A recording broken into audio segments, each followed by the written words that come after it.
شکار کی یہ کہانی سن کر آپ خود فیصلہ کریں کہ سیدھے سادے دیہاتیوں کے لیے یہ چار بھیڑیے خطرناک تھے، یا وہ ایک انسان جو عامل تھا اور لوگ کہتے تھے کہ اس نے اس علاقے کو کیل دیا ہے جہاں ان خونخوار بھیڑیوں نے اپنی بادشاہی قائم کر لی تھی۔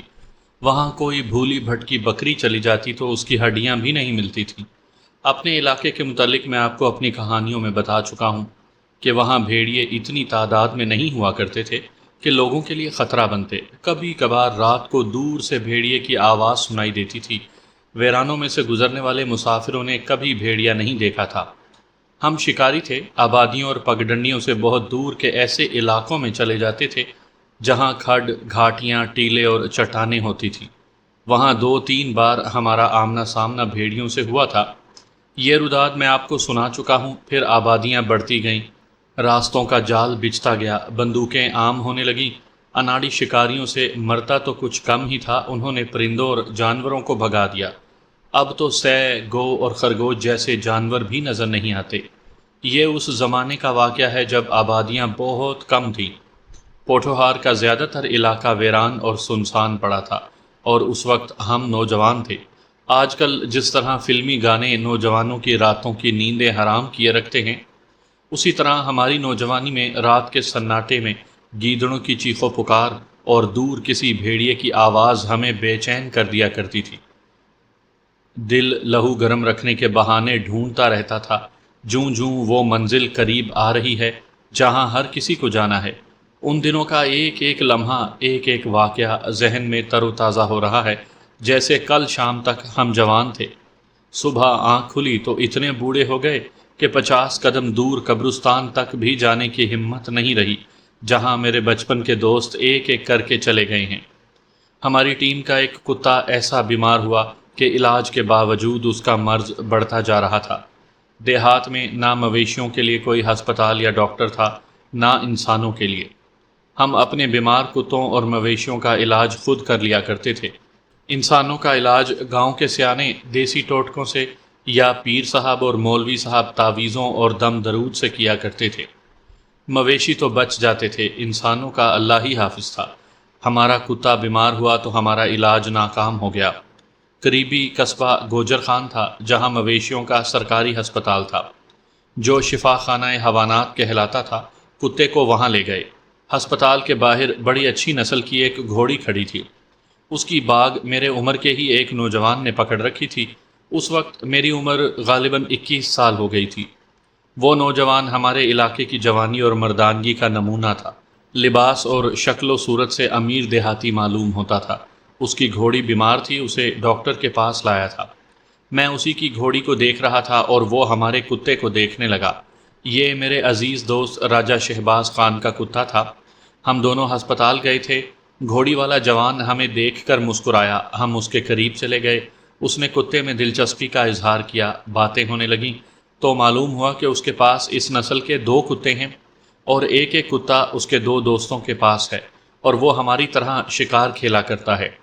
ہم نے اسے بتایا کہ ہمارے پاس 10-12 کتوں کی ٹیم ہے، جس میں تازی کتے بھی ہیں، بو گیر بھی، ایک بولی ہے اور زیادہ تر بلٹیریئر ہیں۔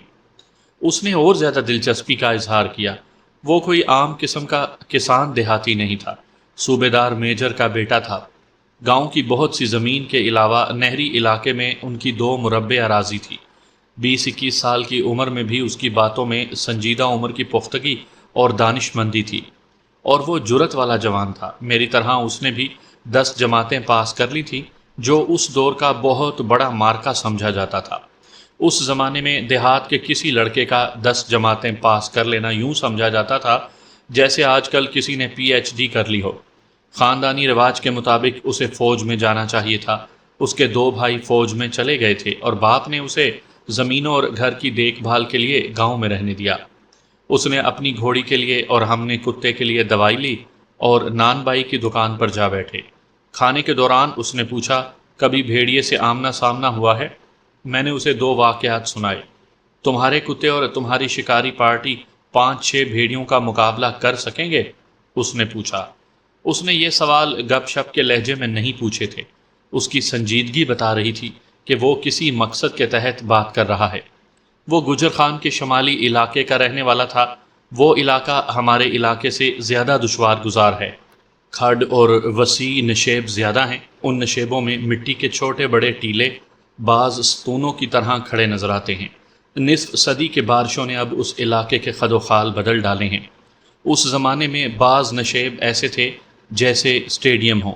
آپ چلتے چلتے رک جاتے ہیں جیسے کسی 2 منزلہ مکان کی منڈیر پر کھڑے ہوں۔ ان دیواروں میں قدرتی شگاف اور دور اندر کو گئی ہوئی تنگ غاریں ہوا کرتی تھیں۔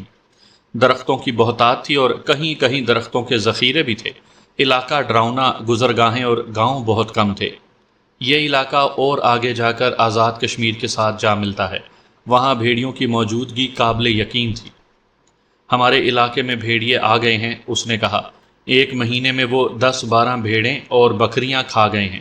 وہ کسی گاؤں کے قریب نہیں آتے، ایک خاص جگہ ہے، لوگ بھیڑ بکریاں ساتھ لے کر ادھر چلے جاتے ہیں۔ بھیڑیوں کو جب بھی موقع ملا وہ ایک بھیڑیا بکری کو پکڑ کے لے گیا۔ انہوں نے گائے کا ایک بچڑا بھی کھا لیا ہے۔ ابھی کسی انسان پر انہوں نے حملہ نہیں کیا۔ اگر انہیں مارا نہ گیا تو راہ جاتے اکیلے وکیلے لوگ بھی ان سے محفوظ نہیں رہیں گے، پھر وہ گاؤں کے قریب بھی آنے لگیں گے۔ تم صوبے دار میجر کے بیٹے ہو، میں نے اسے کہا۔ تمہارے گھر میں شکاری بندوق ہوگی، دوسرے گاؤں میں بھی بندوقیں ہوں گی۔ تمہارے پاس 4 شکاری کتے ہیں، 4-5 بھیڑیوں کو مارنا کوئی مشکل کام نہیں۔ اگر یہ کام مشکل ہوتا تو آج میں تمہیں یہ سنا رہا ہوتا کہ میں نے 4-5 بھیڑیے مارے ہیں، اس نے کہا، مگر یہ کام ناممکن بنا دیا گیا ہے۔ میں معلوم کرنا چاہتا ہوں کہ تم میری مدد کرنے کے قابل ہو یا نہیں۔ کیوں نہیں؟ شہباز خان نے کہا۔ تم یہ کہنا چاہتے ہو کہ ہم اپنے کتے لائیں اور ان بھیڑیوں کو مارنے میں تمہاری مدد کریں؟ ہاں، اس نے کہا، میں یہی کہنا چاہتا ہوں، لیکن میں یہ جاننا چاہتا ہوں کہ اگر تمہیں یہ بتا دیا جائے کہ یہ بھیڑیے ایک فقیر یا سادھو کا نازل کیا ہوا قہر ہے اور یہ بھیڑیے جن یا شرشرار ہیں، تو کیا تم ان کے شکار کے لیے آگے جانے کی جرت کرو گے؟ میں نے اور شہباز خان نے ایک دوسرے کی طرف دیکھا۔ ہم دونوں کی نظروں میں یا چہرے پر خوف یا وہم نہیں تھا۔ ہم اس وقت تک جنوں اور چڑیلوں کی حقیقت دیکھ چکے تھے۔ یہ بھی کوئی انہی جیسا قصہ معلوم ہوتا تھا۔ کیا تم مانتے ہو کہ یہ بھیڑیے اصل میں بھیڑیے نہیں؟ میں نے اس سے پوچھا۔ مجھے شک ہے، اس نے جواب دیا، لیکن 2 واقعات ایسے ہو چکے ہیں کہ مجھے سمجھ میں نہیں آتی کہ میں کیا سمجھوں۔ کچھ باتیں ایسی ہیں کہ میرا شک پکا ہو جاتا ہے کہ یہ بھیڑیے بھیڑیے ہی ہیں، اور ان کے ساتھ جو قصے وابستہ کیے جا رہے ہیں وہ سب جھوٹ ہے۔ اس نے قصہ یوں سنایا۔ بھیڑیے 3-4 بھیڑ بکریوں کو کھا چکے تو دور دور تک خبر پہنچ گئی۔ وہ جگہ ہمارے گاؤں سے 2.5-3 میل دور ہے۔ تم جانتے ہو کہ لوگ کس طرح بات کا بتنگڑ بنا دیا کرتے ہیں۔ ہمارے گاؤں میں یہ خبر بھی پہنچی کہ بھیڑیے ایک عورت کو بھی مار کر لے گئے ہیں۔ اس سے پہلے ایسا واقعہ کبھی نہیں ہوا تھا۔ کبھی سننے میں نہیں آیا تھا کہ بھیڑیوں نے جانوروں پر یا انسانوں پر حملہ کیا ہو۔ اس کے بعد لوگ بتانے لگے کہ اس جگہ کبھی بھیڑیے نہیں آتے تھے۔ ہوا یوں کہ ایک آدمی اپنے سسرال سے اپنی بیوی کو ساتھ لا رہا تھا۔ دونوں پیدل آ رہے تھے۔ بیوی کو اس کے ماں باپ نے دودھ والی ایک بکری دی تھی جو ان دونوں کے ساتھ تھی۔ راستے میں انہیں سبز چوغے والا ایک فقیر ملا۔ اس نے انہیں کہا کہ میرے پاس برتن ہے، اس میں مجھے بکری کا دودھ دھو دو۔ میاں بیوی نے اسے بھکاری جان کر انکار کر دیا۔ فقیر نے کہا، جاؤ، تمہارے گھر میں جو بکری ہے وہ بھی اس بکری کے ساتھ اسی جگہ اسی طرح مرے گی کہ تم انہیں دیکھ بھی نہ سکو گے، اور اس جگہ جو جانور آئے گا وہ میرے قہر کا شکار ہو جائے گا۔ کہتے ہیں یہ فقیر وہیں کہیں ادھر ادھر ہو گیا۔ یہ جو خاوند اپنی بیوی کو ساتھ لے جا رہا تھا اس جگہ کے قریب ایک گاؤں کا رہنے والا تھا۔ وہ بیوی اور بکری کو گھر لے آیا۔ اس کے گھر میں پہلے ہی ایک بکری تھی۔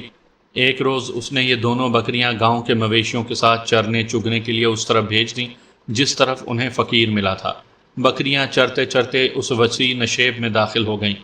مویشی لے جانے والے لڑکوں نے درندوں کو غراتے اور بھونکتے سنا۔ بکریوں کی بھی آوازیں سنائی دیں۔ انہوں نے جا کر دیکھا 4-5 بھیڑیے دونوں بکریوں کو مار کر کھا رہے تھے۔ لڑکے مویشیوں کو ہانک کر گاؤں لے آئے۔ تم نے یا کسی اور نے اس خاوند کو یا اس کی بیوی کو دیکھا ہے؟ میں نے پوچھا۔ کسی نے ان کے گاؤں جا کر ان کی زبانی سنا ہے کہ انہیں فقیر ملا تھا؟ گاؤں کا نام کسی کو بھی معلوم نہیں، اس نے جواب دیا۔ کسی نے بھی اس شخص کی زبانی تصدیق نہیں کرائی۔ اسی سے تو مجھے شک ہوتا ہے کہ یہ قصہ من گھڑت ہے۔ پھر ہم حاضر ہیں، شہباز خان نے کہا۔ جب کہو آ جائیں گے۔ نہیں، اس نے کہا، میری پوری بات سن لو، پھر مجھے بتانا کہ تم آؤ گے یا نہیں۔ بھیڑیے دو دو تین تین روز کے وقفے سے بھیڑ بکریاں مارتے اور کھاتے رہے۔ یہ بھی مشہور ہو گیا کہ ان بھیڑیوں کو کوئی نہیں مار سکتا۔ ہم سے تھوڑی دور چھوٹا سا ایک گاؤں ہے، وہاں کے ایک آدمی نے یہ ہمت کی کہ جس وسیع نشیب میں بھیڑیے بکریوں پر حملہ کرتے تھے، وہاں دو بڑے مضبوط پھندے لگا آیا۔ ان پھندوں کو ہم اپنی زبان میں پھائیاں کہتے ہیں۔ یہ لکڑی کے بنے بڑے سخت پھندے تھے جو میں نے خود دیکھے ہیں۔ اس نے دونوں کے ساتھ مرغ ذبح کر کے اور ان کی کھالیں اتار کر باندھ دیے۔ ان پھندوں کو اس نے مٹی اور گھاس میں چھپا دیا تھا۔ وہ اگلی صبح وہاں گیا۔ ایک میں ایک گیدڑ پھنسا ہوا چیخ رہا تھا، دوسرے کا مرغ غائب تھا۔ یہ شخص گیدڑ کو نکالنے لگا۔ دوسرا پھندا مٹی اور گھاس میں چھپا ہوا تھا۔ یہ آدمی دوسرا پھندا ڈھونڈ رہا تھا۔ اچانک بڑی زور سے کھٹاک کی آواز آئی اور یہ آدمی ٹانگ پکڑ کر بیٹھ گیا۔ اس کا پاؤں اپنے ہی لگائے ہوئے پھندے پر جا پڑا تھا اور پھندے نے اسے ٹخنے سے جکڑ لیا تھا۔ اگر پھندا لوہے کا ہوتا تو اس آدمی کی ٹانگ کی ہڈی ٹوٹ جاتی۔ پھندا لکڑی کا تھا، پھر بھی اس کے دونوں حصے گولی کی رفتار سے بند ہوئے تو یہ شخص تڑپ اٹھا۔ اس نے دیکھا کہ کوئی 150 قدم دور 4 بھیڑیے کھڑے اس کی طرف دیکھ رہے تھے۔ وہ خوف سے کانپنے لگا۔ اس کے پاس کلہاڑی تھی۔ پھندے کے 2 حصے جن کے شکنجے میں اس کی ٹانگ آ گئی تھی 2 نئے چاند کی شکل کے تھے۔ اس نے پھندے میں کلہاڑی کا دستہ پھنسایا اور شکنجا ڈھیلا کر لیا۔ اس کی نظر بھیڑیوں پر تھی جو ابھی تک وہیں کھڑے اسے دیکھ رہے تھے۔ بھیڑیوں کو اس پر حملہ کرنا تھا اور وہ ابھی پھندے سے آزاد نہیں ہوا تھا۔ اس حالت میں وہ بھیڑیوں کا بڑا ہی آسان نوالا بننے والا تھا۔ اس نے کلہاڑی کے دستے کی مدد سے اپنی ٹانگ شکنجے سے نکال لی، لیکن ٹخنے کے اوپر سے کھال اتر گئی۔ اٹھ کر دوڑنے کے بجائے وہ پیٹ پر لیٹ کر رینگنے لگا۔ بھیڑیوں پر بھی نظر رکھی اور وہ نشیب کے ایک تنگ راستے سے باہر نکل آیا۔ وہ دوڑ پڑا۔ زخمی ٹانگ سے وہ کراہتا گھر پہنچا۔ یہ خبر ہمارے گاؤں تک بھی پہنچ گئی۔ میں اپنے 2 شکاری دوستوں کے ساتھ اس کے گاؤں گیا۔ اس کی ٹانگ سوجی ہوئی تھی۔ اس نے یہ واقعہ سنایا اور کہا کہ یہ بھیڑیے شرشرار ہیں، مگر یہ اصل بھیڑیے ہوتے تو پھائیوں میں پھنس جاتے۔ ایک کا مرغ گیدڑ نے کھانے کی کوشش کی اور پھنس گیا، دوسرے کا مرغ بھیڑیا لے گیا مگر پھنسا نہیں۔ اس شخص پر جو دہشت تاری تھی وہ اس کی آنکھوں سے اور زبان سے ظاہر ہوتی تھی۔ اس کی زبان ہکلا رہی تھی۔ اس کے باپ نے کسی سے تعویذ لا کر اس کے بازو کے ساتھ باندھ دیا تھا اور اس نے نظر نیاز بھی مان لی تھی۔ گاؤں کے سب لوگ کہتے ہیں کہ یہ شخص قسمت والا ہے جو فقیر کے قہر سے بچ آیا ہے۔ 4-5 روز بعد ہمارے گاؤں میں یہی واقعہ اس اضافے کے ساتھ سنایا جانے لگا کہ یہ آدمی جب نشیب سے رینگ کر باہر نکلا تو اسے ایک گونجدار آواز سنائی دی، ہم نے تمہیں اس لیے زندہ چھوڑا ہے کہ سب کو خبردار کر دو کہ ہمیں مارنے کے لیے جو آئے گا وہ خود مرے گا۔ اس سے مجھے شک ہوا کہ بات کچھ بھی نہیں، یہ بھیڑیے ہی ہیں جو کشمیر کی طرف سے ادھر آ نکلے ہیں، اور وہ صرف بھیڑ بکریوں کو مارتے ہیں، انسانوں کے قریب نہیں آتے۔ تم جانتے ہو کہ بھیڑیا انسان پر حملہ کرنے والا درندہ نہیں ہے، بلکہ انسان کو دیکھ کر بھاگ جاتا ہے۔ اگر ایسا نہ ہوتا تو یہ 4 بھیڑیے اس شخص کو کبھی نہ چھوڑتے۔ میں یہ بھی سوچتا ہوں کہ ایک پھندے میں گیدڑ پھنس گیا اور دوسرے پھندے کا مرغ غائب تھا۔ پھنسا کچھ بھی نہیں تھا، پھندا خراب بھی نہیں تھا، یہ شخص اس میں پھنس گیا تھا۔ دوسرا مرغ کون لے گیا؟ ایک اور گاؤں میں ایک صوبے دار چھٹی پر آیا، اسے بھیڑیوں کے متعلق بتایا گیا۔ اس نے شاید انگریز افسروں سے سنا ہوگا کہ درندوں کو بندوق سے کس طرح مارا جاتا ہے۔ اس نے ایک بھیڑ خریدی، 2 نالی بندوق لی اور بھیڑیوں کی جگہ چلا گیا۔ اس کے ساتھ ایک اور آدمی تھا جس کے پاس کلہاڑی تھی۔ وہاں جا کر بھیڑ کو ایک جگہ باندھ دیا اور خود قریب کے ایک درخت پر چڑھ کر ایک موٹے ٹہن پر اس طرح بیٹھ گیا جس طرح گھوڑے پر بیٹھتے ہیں۔ اس کا ساتھی بھی اسی درخت پر چڑھ گیا۔ دن کا وقت تھا، دونوں درخت کی شاخوں میں چھپے ہوئے تھے۔ بھیڑ کو شاید بھیڑیوں کی بو آ رہی تھی، اس نے شور مچانا شروع کر دیا۔ سامعین کرام، آپ سن رہے ہیں صابر حسین راجپوت کی شکاریات کے سلسلے میں ایک دلچسپ روداد جس کا نام ہے درندے کون۔ یہ اس سلسلے کی پہلی قسط ہے۔ مجھے امید ہے آپ کو میری یہ کاوش پسند آئے گی۔ آپ نے اگر ابھی تک میرا چینل کہانی گھر سبسکرائب نہیں کیا تو ابھی میرے چینل کو سبسکرائب کر کے بیل نوٹیفیکیشن آن کر لیجئے تاکہ آنے والی ہر نئی کہانی کی اطلاع بر وقت آپ تک پہنچ سکے۔ بھیڑیوں نے آنے میں زیادہ دیر نہ لگائی۔ صوبے دار نے 4 بھیڑیے کہیں سے باہر آتے اور ایک جگہ کھڑے دیکھے۔ بھیڑ کو دیکھ کر چاروں سر پٹ دوڑتے آئے۔ بھیڑ کی رسی لمبی تھی، وہ کیل کے گرد دوڑنے اور اچھلنے کودنے لگی۔ بھیڑیے اس پر جھپٹنے لگے۔ صوبیدار نے اپنی دونالی بندوق کندھے سے لگائی اور یکے بعد دیگرے دونوں کارتوس فائر کر دیے۔ بندوق پیچھے کو بڑا سخت دھکا دیتی ہے۔ صوبیدار نے دونوں کارتوس فائر کرنے میں کوئی وقفہ نہ دیا۔ دونوں دھکوں سے وہ ٹہن پر جم نہ سکا اور نیچے آ پڑا۔ اس نے جلدی سے اٹھنے کی کوشش کی مگر اٹھ کر گر پڑا کیونکہ اس کے کولے پر سخت ضرب لگی تھی۔ کمر پر بھی دباؤ پڑا تھا۔ اسے اوپر سے اپنے ساتھی کی للکار سنائی دی، بچو صوبیدار صاحب، بھیڑیے آ رہے ہیں۔ صوبیدار یہ دیکھ کر حیران رہ گیا کہ چاروں بھیڑیے اس کی طرف اس انداز سے آ رہے تھے جیسے اس پر آگے پیچھے دائیں اور بائیں سے حملہ کرنا چاہتے ہوں۔ 2 گولیوں سے ایک بھی بھیڑیا نہیں مرا تھا۔ چاروں آہستہ آہستہ اسی کی طرف آ رہے تھے، غرا رہے تھے اور خوفناک طریقے سے دانت نکال رہے تھے۔ صوبیدار کی بندوق دور گری تھی۔ اس نے بیٹھے بیٹھے سرک کر بندوق تک پہنچنے کی کوشش کی لیکن بھیڑیے قریب آ گئے تھے اور پھر اس کے گرد چلنے پھرنے لگے۔ اوپر سے دوسرے آدمی نے چھلانگ لگا دی اور کلہاڑی گھمانے لگا۔ یہ اس کی دلیری تھی یا وہ یہ جانتا تھا کہ بھیڑیے اتنے دلیر نہیں ہوتے کہ انسان پر حملہ کریں۔ صوبیدار کا دل خوف سے بیٹھ گیا۔ اس نے خدا کو یاد کرنا اور کچھ پڑھنا شروع کر دیا۔ موت اس کے ارد گرد گھوم رہی تھی۔ بھیڑ کو بھیڑیے زخمی کر چکے تھے اور وہ رسی توڑانے کی کوشش کر رہی تھی۔ 2 بھیڑیے اس کی طرف دوڑے اور اسے چیرنے پھاڑنے لگے۔ انہیں دیکھ کر دوسرے 2 بھی بھیڑ پر ٹوٹ پڑے۔ اب صوبیدار بندوق اٹھا کر ان پر فائر کر سکتا تھا لیکن اس کے دل پر ایسے خوف کا قبضہ تھا جس سے اس کی جرأت اور دلیری ختم ہو گئی۔ اس نے اپنے ساتھی سے کہا کہ مجھے اٹھاؤ اور یہاں سے نکلو۔ اس کے ساتھی نے بندوق اٹھائی، صوبیدار کو اٹھایا اور وہاں سے سرکتے اور رینگتے ہوئے نکل آئے۔ بھیڑیوں کو ایک بھیڑ مل گئی تھی، اسے مار کر وہ کھا رہے تھے۔ انہوں نے صوبیدار اور اس کے ساتھی کی طرف توجہ نہ دی۔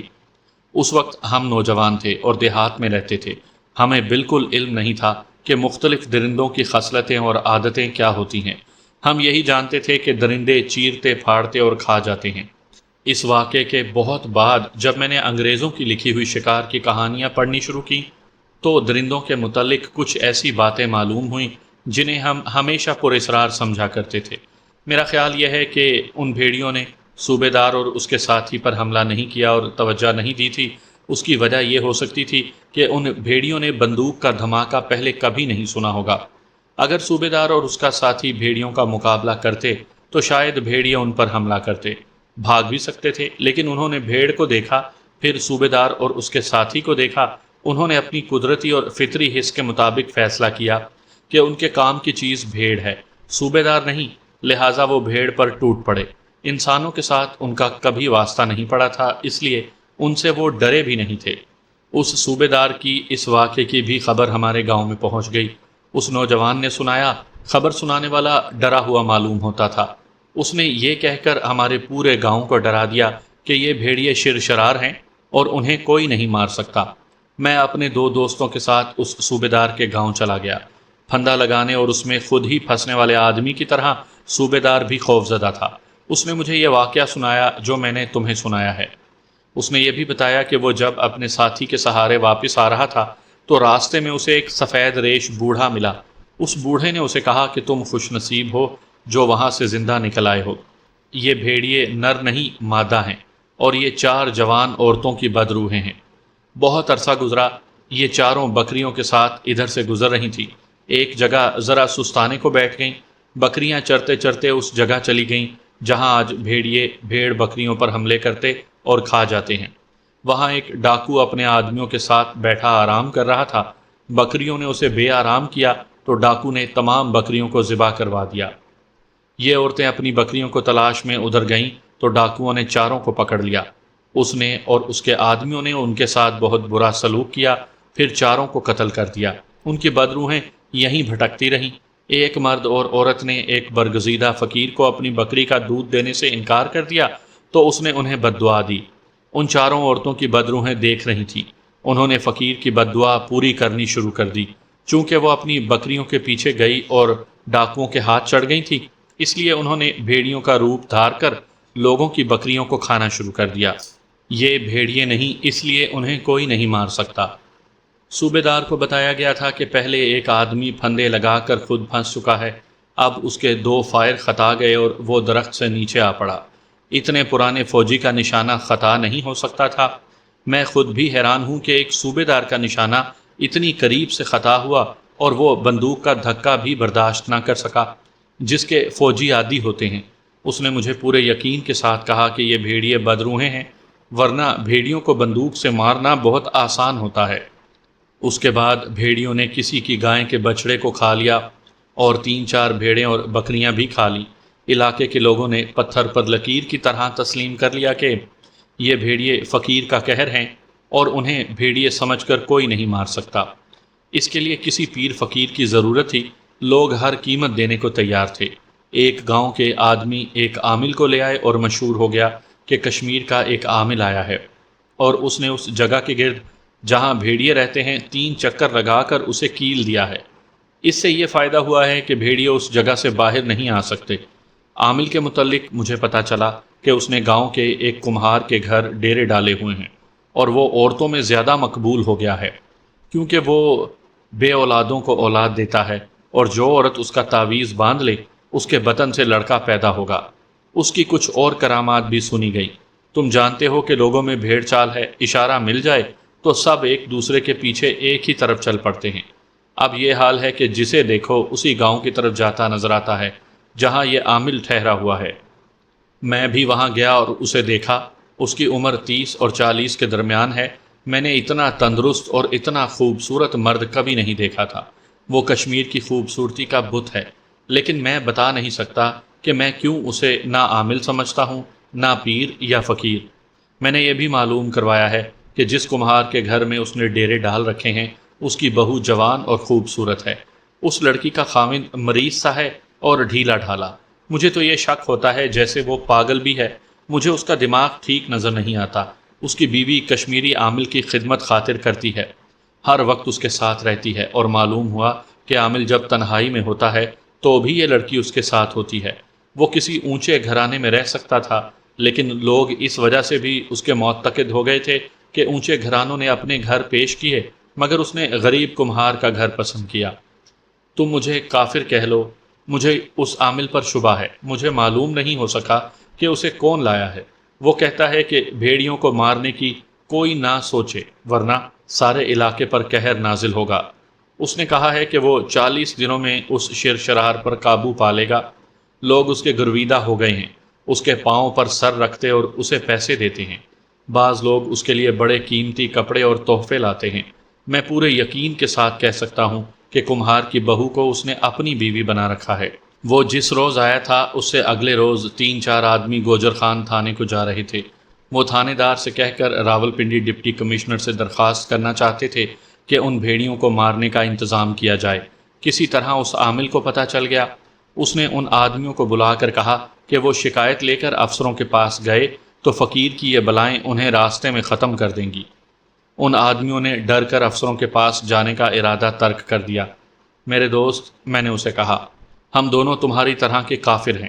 مجھے یہ بتاؤ کہ ہم کتے لے کر آ جائیں تو تمہارے علاقے کے لوگ ہمیں قتل تو نہیں کر دیں گے؟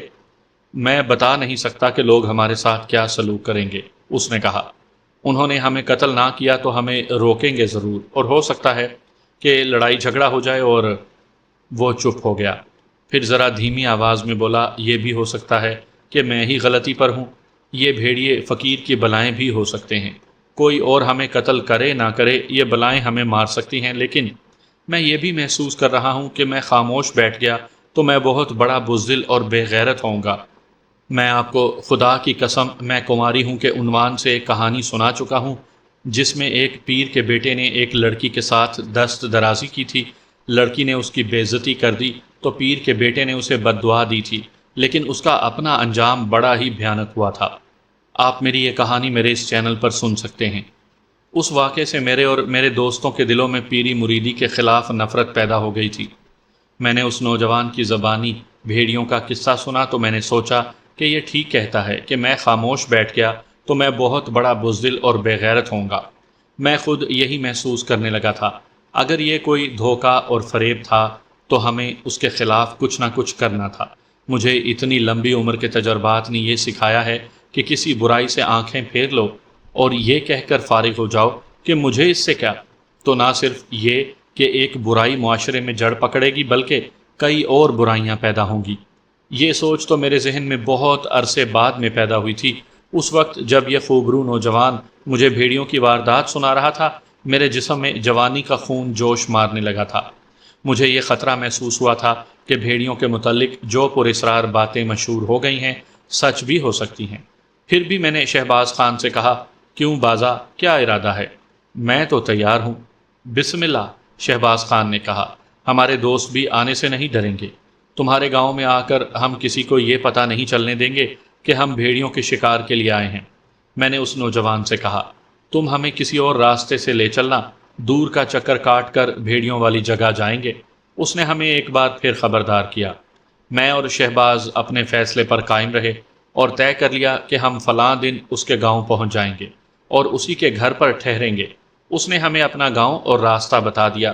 ہمیں چونکہ معلوم تھا کہ وہ اونچے خاندان کا فرد ہے، اس لیے ہمیں یہ خطرہ نہیں تھا کہ گاؤں کے لوگ کسی شک میں گاؤں سے نکال دیں گے۔ اس کی حیثیت ایسی تھی کہ دوسروں کو اپنے روب تلے لے سکتا تھا اور کوئی اس پر آسانی سے ہاتھ نہیں ڈال سکتا تھا۔ باتوں سے وہ بڑا ہانکنے والا کھوکھلا آدمی نہیں لگتا تھا، بلکہ اس کی باتوں میں ایسا اثر تھا کہ میں نے اور شہباز نے ایسی ضرورت ہی محسوس نہ کی کہ اسے کہیں کہ ذرا سوچ کر جواب دیں گے۔ ہم نے دن طے کر کے اس سے کچھ اور ضروری باتیں پوچھیں، خاص طور پر یہ پوچھا کہ دو بھیڑیوں والی جگہ سے اچھی طرح واقف ہے یا نہیں۔ بہت اچھی طرح واقف ہوں، اس نے جواب دیا۔ میں نے تمہیں بتایا نہیں کہ میں اپنے 3 دوستوں کے ساتھ وہاں گیا تھا، ہمیں بھیڑیے نظر نہیں آئے تھے۔ اس جگہ کو ہم نے غور سے دیکھا اور آپس میں اس پر غور کیا تھا کہ بھیڑیوں کو یہاں کتوں سے کس طرح مروایا جا سکتا ہے۔ بھیڑیوں کو باہر لانے کا کوئی طریقہ سمجھ میں نہیں آ رہا تھا۔ صوبیدار نے جب بتایا کہ وہ ایک بھیڑ ساتھ لے گیا تھا تو میں نے یہی طریقہ اختیار کرنے کی سوچی ہے۔ تم آؤ، میں بھیڑ کا انتظام کر لوں گا۔ اس گہرائی کے اندر جانے کے 2 راستے ہیں۔ اگر بھیڑیے سامنے آ گئے تو ہم دونوں راستے بند کر لیں گے۔ ہم اپنے گاؤں چلے گئے۔ رات کو تمام ساتھیوں کو گاؤں کے باہر بلایا اور انہیں ساری بات سنائی۔ 3-4 دوست ڈر گئے، باقی تیار ہو گئے۔ وہ زمانہ بالکل ہی پسماندگی کا تھا، تعلیم کا رواج تھا ہی نہیں۔ لوگ پراسرار مخلوق کی بڑی سنسنی خیز اور ڈراؤنی کہانیاں سنایا کرتے تھے جنہیں سچ مانا جاتا تھا۔ ہمارے بعض دوست بھی انہیں سچ مانتے تھے۔ آج بھی لوگوں کا یہی حال ہے، کہیں سے کوئی بات سنتے ہیں تو اس کی تصدیق کرنے کے بجائے اسے اور زیادہ سنسنی خیز اور خوفناک بنا کر دوسروں کو سناتے ہیں۔ ہمارے ڈرنے والے دوستوں کا ڈر بجا تھا، ہم نے انہیں تیار کر لیا۔